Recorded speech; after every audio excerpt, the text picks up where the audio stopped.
wherever we open the mosque, normally our communities in that country, they ask if it's possible I should come there to open the mosque. So in Germany, in the UK or elsewhere, I normally used to travel before COVID to open the mosque. But here, there's one thing special, as you have seen from the exhibition. Yeah. So that is also one of the causes. Apart from that, as I have said, I normally open the mosque and meet my community members there. In this way, they become encouraged, and I advise them, then what is the purpose of the mosque?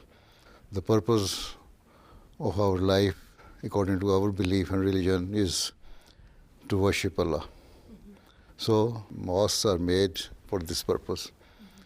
And when I remind them, they should remember not only be happy because of construction of the mosque, but actually realize what the purpose of their life is. So in this way, they become encouraged, they are charged, and then they change themselves and realize what their duties are.